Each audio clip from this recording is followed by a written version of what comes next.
The world's third major manufacturing bloc is under the North American Free Trade Agreement, an economic alliance of Canada, Mexico, and the United States. The NAFTA system is utterly unlike its competitors. There is far and away a dominant player, the United States, of course, but that player is also the most technologically advanced. Canada exists at a similar wage and tech level, so what integration exists is largely concentrated where Detroit, Michigan meets Windsor, Ontario, the core of the northern lobe of North American automotive manufacturing. The single bridge connecting the two cities carries more cargo traffic by value than America's total trade with all but its top 3 trading partners. There are 2 bits of magic in the manufacturing of North America. The first is within the United States itself. America is a big place.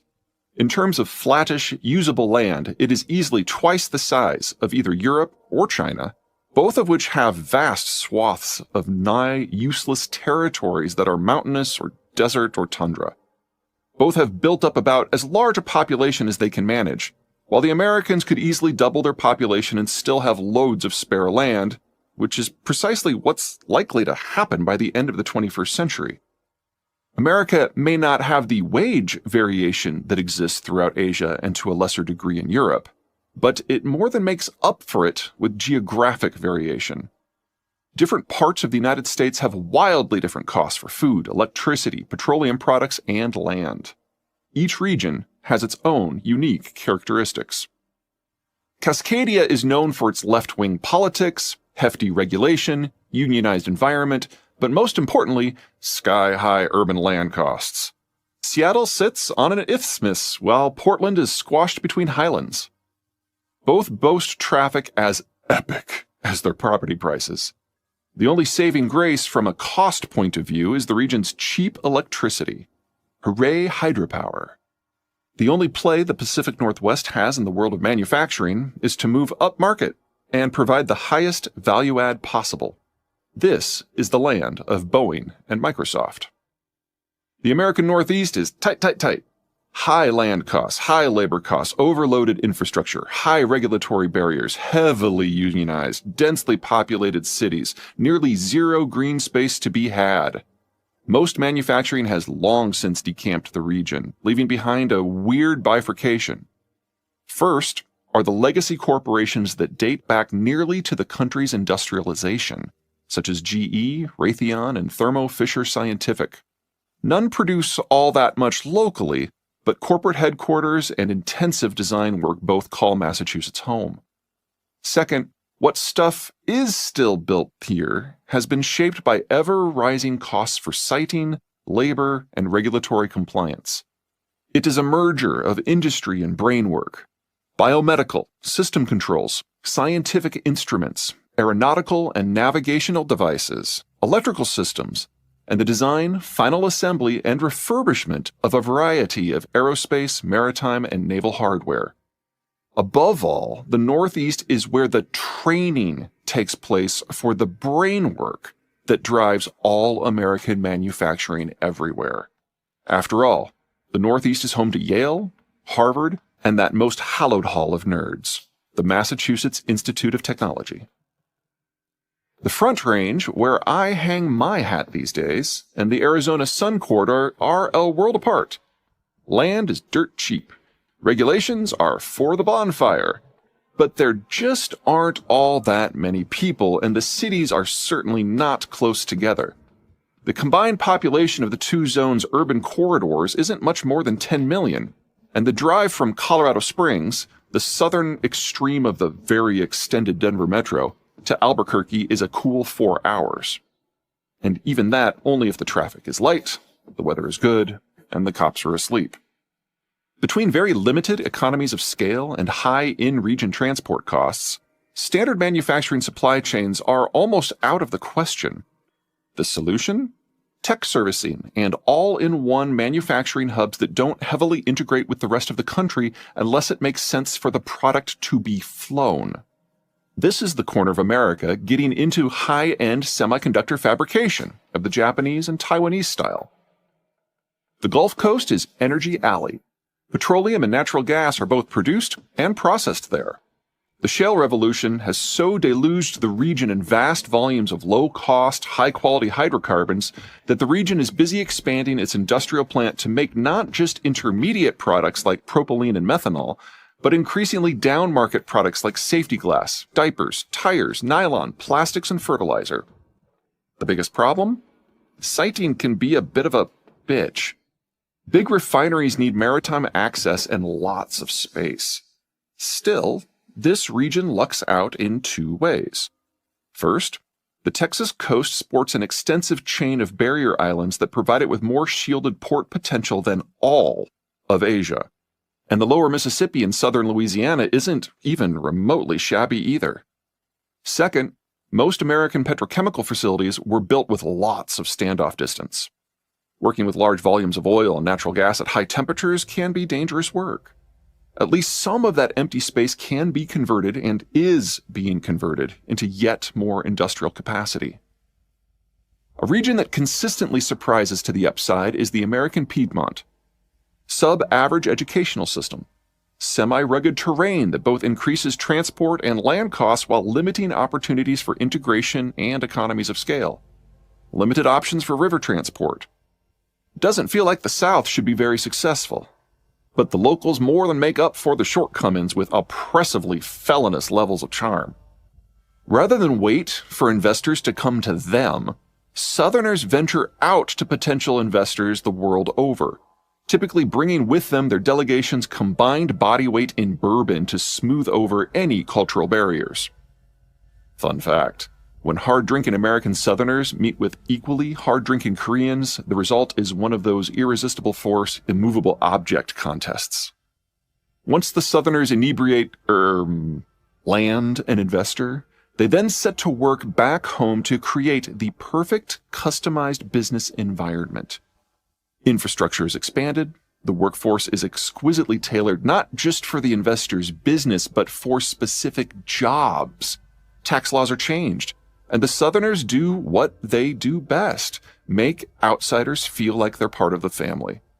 Embarrassingly little American investment drives the South, but foreign investment? Everywhere. The American South has become a playground for Germany's VW and Mercedes-Benz, Japan's Honda, Mazda, Nissan, and Toyota, Korea's Hyundai and Kia, and Sweden's Volvo. Even persnickety Airbus has facilities in Charleston, South Carolina, and Mobile, Alabama. Florida. You go to Florida for the beaches, Disney World, and retirement, not to manufacture stuff. And we're walking. The Great Lakes region was once known as America's Steel Belt. A bit of canal work in the mid-1800s connected the Northeast to the Great Lakes and Greater Mississippi, making this region the greatest integrated manufacturing zone on the planet.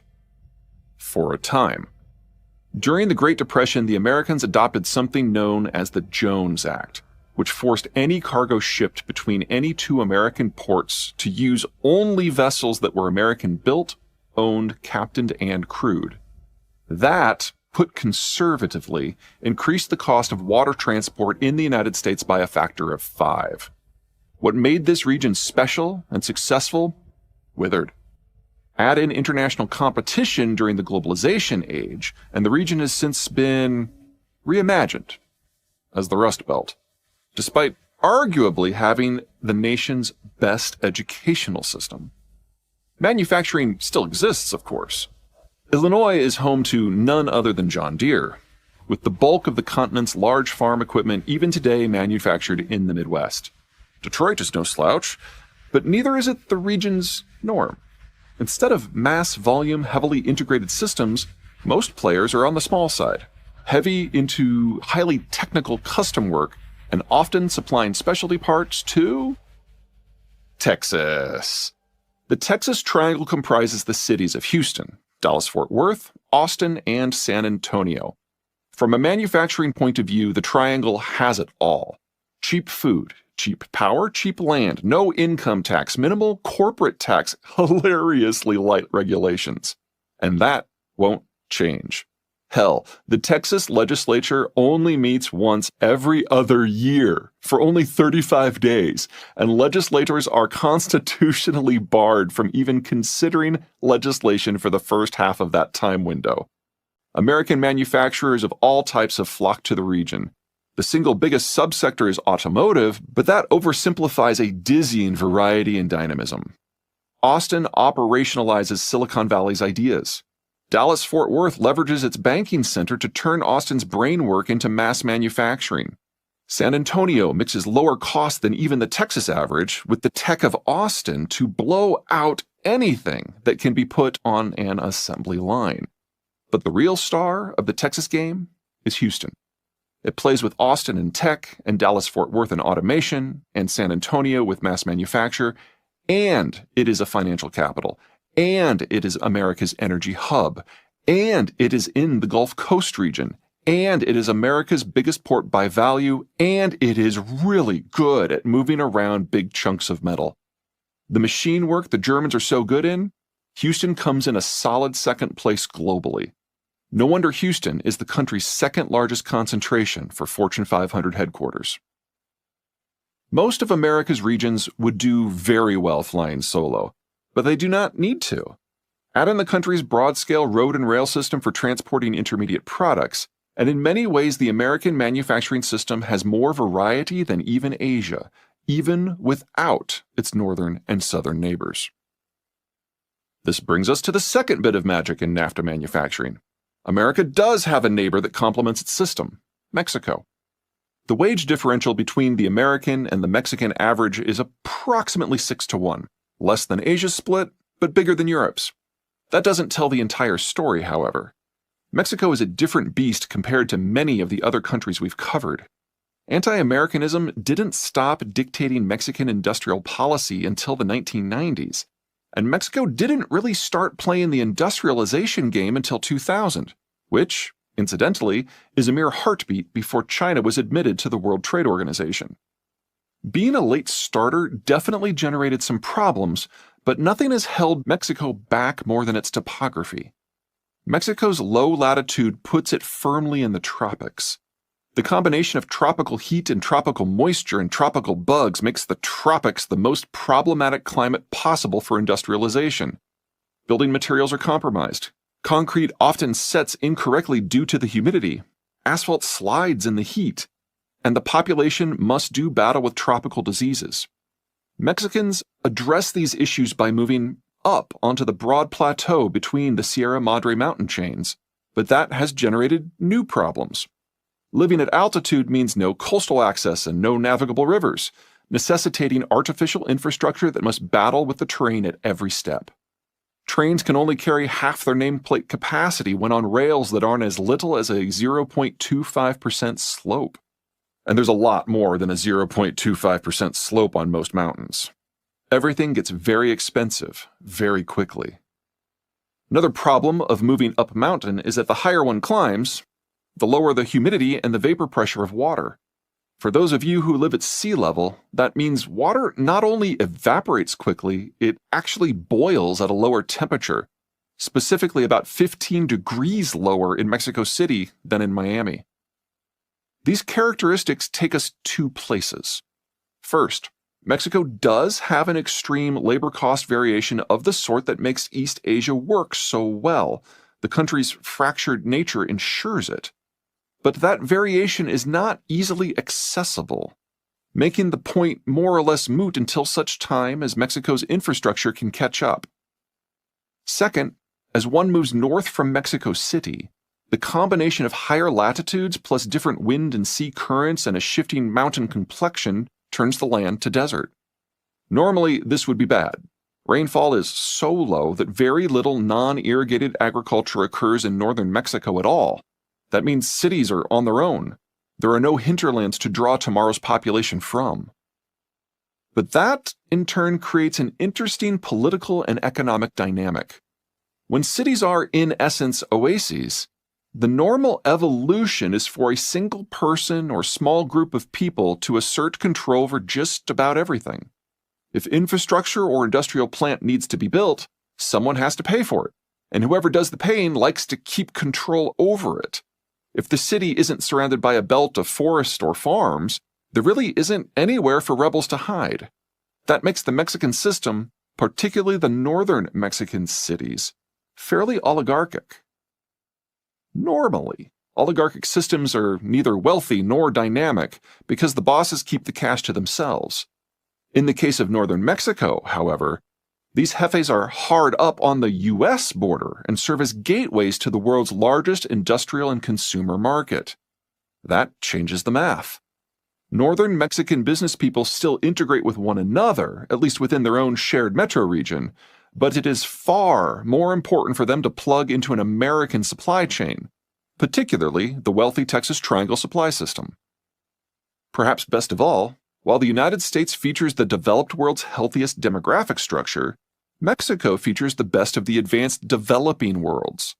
There's plenty of consumption on both sides of the border. End result? The Texas-Mexico axis boasts the technological sophistication of Japan, the wage variation of China, and the integration of Germany with its neighbors, all within the footprint of the world's largest consumption market. That is where we are now. But now is not the future.